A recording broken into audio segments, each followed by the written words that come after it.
Welcome into another edition of Hot Topics right here with PubSportsRadio.com. He's Jeff Nadu. I'm Donnie Seymour. We're going to talk a little bit of college football. We're not doomsdayers around here, Jeff. We're looking for a path forward to get back on the field. A lot of people say, oh my goodness, what's going to take place? No fans in the stands. How can we go ahead? Or even worse, maybe just the Power 5 conferences move forward and it's all craziness down in the lower levels. But we'll talk about it today. But some of these universities, Jeff, are signaling, look, we're open for business. Kids are coming back to campus. We want football.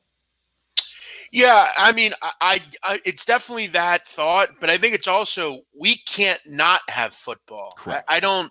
No, there's no athletic department in America, Donnie, that could survive without college football. I hate to say it. I mean, they just can't. And you're seeing that throughout the conversation. Let's just say two things here. First of all, it's about a 99% chance, Donnie, at this point, we will have college football. It's a question of when we are going to have college football. And the growing sentiment up to today is the spring idea is a last resort. That would be the last resort for college football happening. That's not likely. But one thing I am starting to hear, and I'm sure if you read it, you'll start to hear it as well. First of all, you're starting to hear that a lot of colleges are opening up in the fall, or the intention is to open up in the fall. The truth is, you're seeing, I mean, at this point, I don't have the list, but there are a lot of schools that have already discussed the thought that they're going to be in. And the ones that haven't, I'd imagine in the next few weeks will be as well. The second point you have to wonder is, you have to ask yourself, Donnie, are college kids safer in college or at home?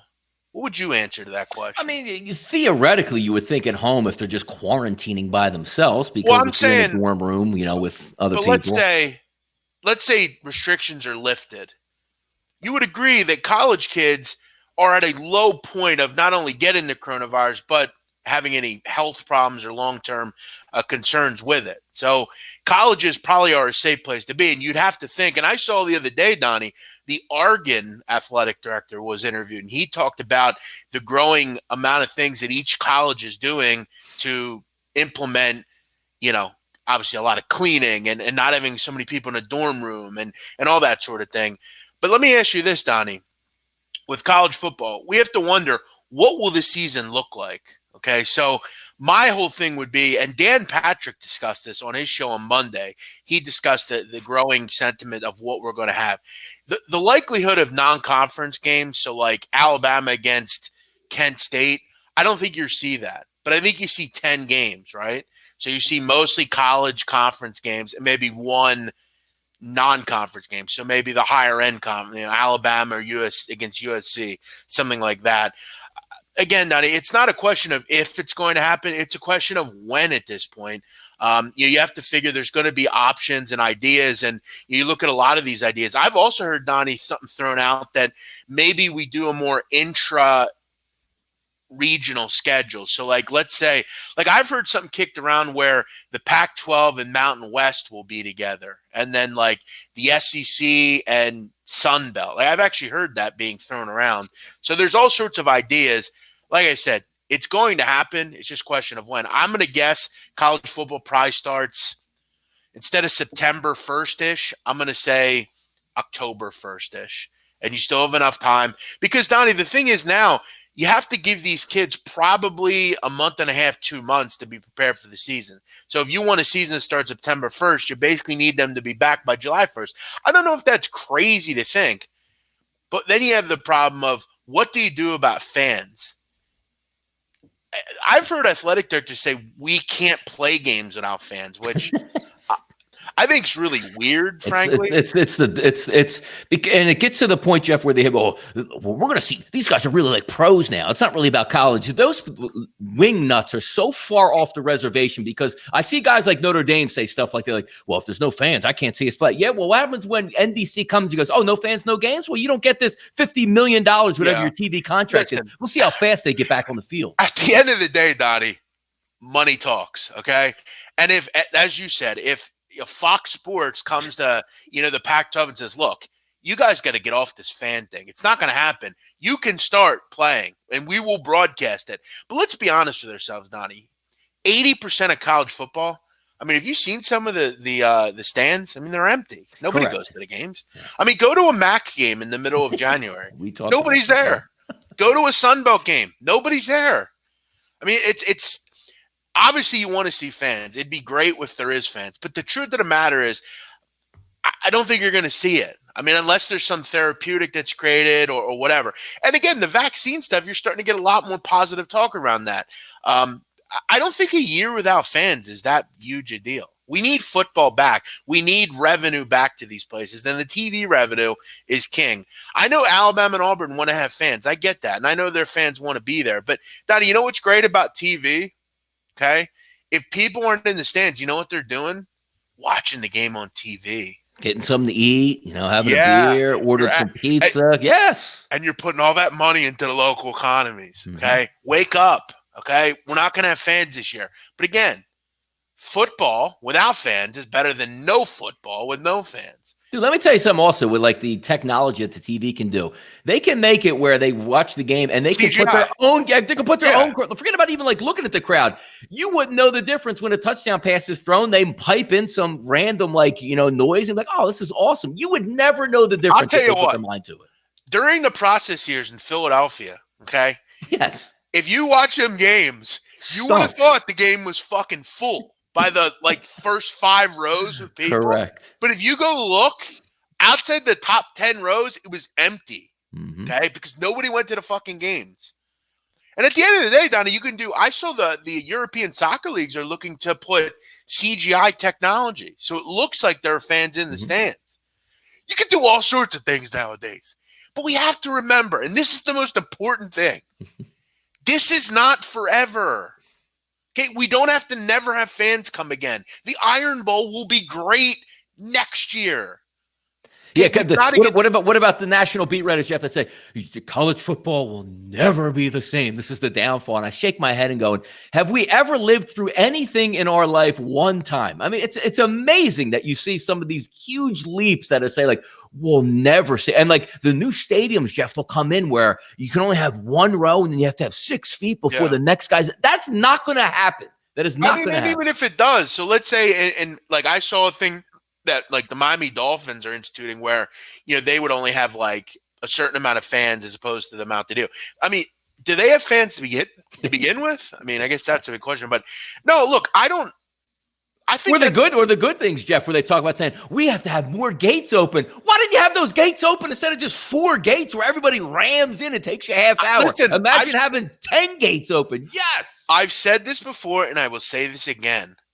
Coronavirus sucks. I hate it. I can't wait for it to be over. But I'm going to tell you right now, everything being instituted after the coronavirus, life is going to be way better.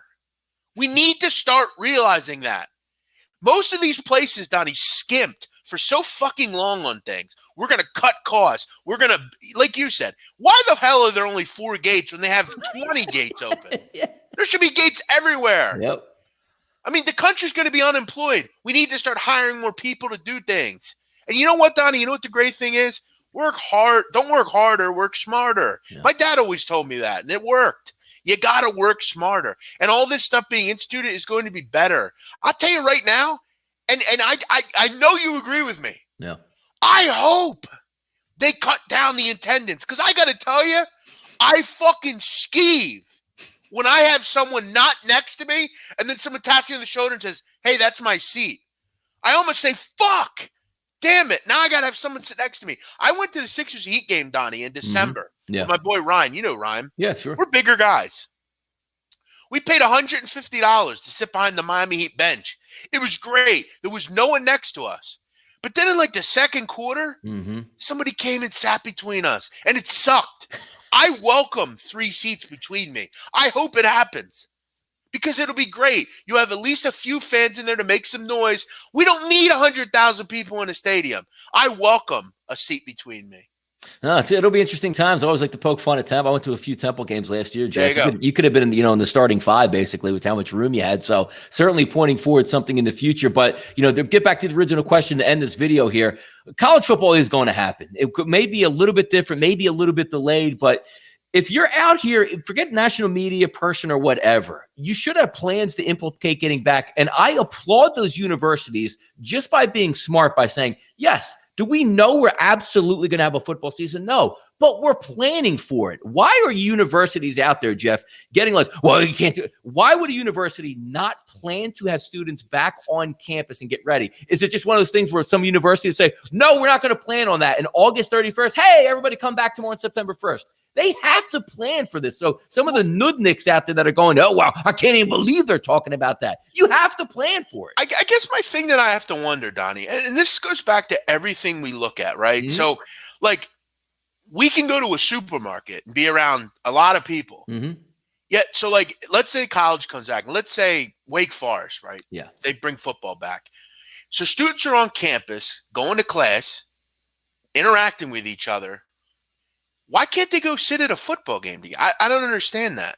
Am I missing something here? I just said they want to avoid the scenario where you possibly could get sick. So I think fine. they see that. Also, this is another one is that they talk about, well, if students can't come back to campus, we can't play football. What does that even mean? Like, what does that mean? Like, they can't I don't take understand that online either. courses? What happens if the students take online courses to be extra precautious?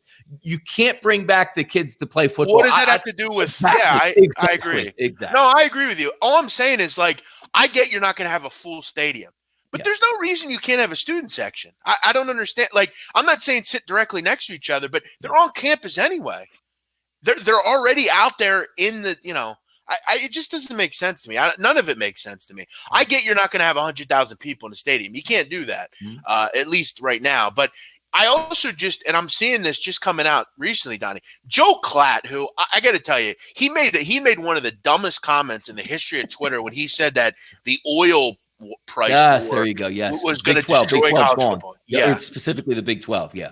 Yeah, that was ridiculous. But he made a point recently that he's saying that the more conversations I have, I believe there'll be a season. Decision makers are planning and adapting to the new reality. And that's what it is, Donnie. It's you actually going to work and doing some work for once instead of just assuming that it's going to be all the same. It's not going to be. So we need to plan and adapt in a new reality. And I'm going to tell you right now, we will be better for this. It is better. The rules are going to be better. Society are going to be better. People are going to be nicer. And college football will happen. My guess is, Donnie, the last thing I'll say, my guess is 10-game season. I think it starts late September, right in October, right around that time. We don't have the pay games, which I'm going to tell you again. Good. Pay for play should have stopped a long time ago in this country. It should be illegal, frankly. Well, no, I understand why they do it because they basically fund those universities. It is dangerous, and you're pimping these kids out. Stop with the pay for play. Everyone should be funded equally. I'm not saying that Alabama should make as much as Chattanooga. I'm not saying that. But again, we've got to find a way to fund these. Stink. 90%. I mean, when you talked about like USC does play Texas and those are fun, or Notre Dame and Texas, those are fun. But 90% of these games are horrendous with minus 35-point spreads where the kids don't want to hang around before the game anyway. Yes, I agree. And let me tell you another thing. I know about college basketball, I do it, but in college football, I can't remember the last time I leave 35 or more in a game. I just don't do it very often. It's not fun for me. Because again, then you start getting into what does the coach care about the other coach? She want to run. Like, I don't care about that. Saban doesn't want to run it up on the MAC teams. He used to be there. He cut out Citadel against Alabama. We don't need it. Savannah State. Yeah, come on. Yeah, I don't need to see Alabama play Kent State. I don't need that. Listen, at this point, Donnie, I will gladly welcome 10 games. Gladly. Wait, so you're telling me that you don't enjoy every year when they play Kent State with, did you know Saban played here? No, I don't. I couldn't care less. I don't care that.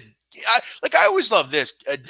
Like Duke, like you always bring Coach K went to Army, so they're not going to run up the score on Army. Nope. Like, look, I don't care about that stuff. Let's just play the game. Let's get after it. But yeah, college football will be back. You can't not have it. And I'm looking forward to it. We're starting to finally get to a point, Donnie, where stuff is coming back. I just saw it this morning. The Bundesliga, one of the great leagues in the world, they're coming back. Big UFC time. Saturday. Yes, UFC. MLB is coming as well. I know these Keith Law and losers like that who don't have any jobs anymore because they suck. I know they are going to try to beat you down. I saw Peter King. He's back on his ploy again to ruin sports. He never wants to come back to sports, even though sports is how Peter King makes a living. He doesn't ever want sports back. He is. Peter King's been wrong this entire time, but he'll never come out and say it. So college football's come back. When do you think it's coming back, Donnie? I think it's going to go as planned. I do. I think we have football maybe not with fans, but I do think they're going to play. There's too much money. The people don't understand, Jeff, about the level of economics in college, where if college football funds your program, if that doesn't go, the dominoes fall. They need football back. We need football back, and I think it's going to happen. And this is such a great I could talk about this for hours. Let me ask you, do you think there could be a case where there's 130 teams in college football? Correct. Do you think you could see a case where we see like 90 or 100, like where some just don't participate? To be honest with you, Jeff, I mean, we like to gamble, right? And I do enjoy low-level football. But if we just had the Power Five, that would be fine. That is fine. Like, I love, like, I got to admit, like, Liberty, come on. Liberty, New Mexico State versus UMass. Yeah, but, like, could you see a situation where we don't see, like, I don't know, like, the MAC? Like, even if the MAC didn't come back, I love the MAC. But look, give me the SEC, give me the ACC, the Pac-12, the Big 12. I'm with it. Just give me those. I don't care. Because, like, what if you're a program like UAB, for instance? UAB diminished their football team to nothing a couple years ago. They weren't made profitable. Mm-hmm. What about them? What if there's a case where they're just like, look, we don't feel this is no skin off my back. Like, give me the top 20 teams in the country and have them play. And I love same thing like the NFL. What, 30 some odd teams? That's it. Done. Yeah, I don't think it'll happen. I'm just saying because you look at like Rutgers. They're like Rutgers and UMass would be the only teams that I could think of that or Boston College would maybe like regionally. I mean, most of the country is doing okay with all. Correct. This. Yes. So. Yeah, it's interesting to think about, but yeah, I'm looking forward to it. You're finally starting to hear some good things, and you know the spring idea sucked. I didn't want the spring. No, it's awful. So let's do the fall. We still have plenty of time. July 1st, they got to be back. July 1st. I mean, to the season start, you got to give them a month or two. Well, no, they actually usually, Jeff, they don't come back until right around that July, like 25th. But you're not going to have that spring thing. Let me tell you something about that. It's dumb, right? These kids, look, they like working out is the most important part. These kids don't remember Jack. I didn't remember Jack from an April spring practice. Like I'm telling you, the world is going to change in the NFL and NCAA when we realize that all these workouts don't matter. They don't. Wait, so the blue and white game doesn't mean anything? Yeah, like I'm a starter after the spring game. What does that mean at all? Here's all you need to know about the blue and white game and those kind of games. You know how the only time they show the blue and white game in ESPN, Donnie? What? Is when like they have like a Make-A-Wish kid like score a touchdown. Correct. Which is great. Like Nebraska, and the whole crowd cheers. Yes. But nobody cares about Nebraska's red and white game. Like nobody cares. No. So stop with like, oh, they gotta be, I agree with you. This is a great conversation. I can't wait to look forward to it. Now, a lot more going on right here on Pub Sports Radio's Hot Topics each and every day. By the way, Jeff, got a feeling we're going to have a topic on the NFL schedule release coming out later this week. We'll keep you involved. We'll keep you going. He's Jeff Nadeau. I'm Donnie Seymour for Pub Sports Radio. Stay tuned.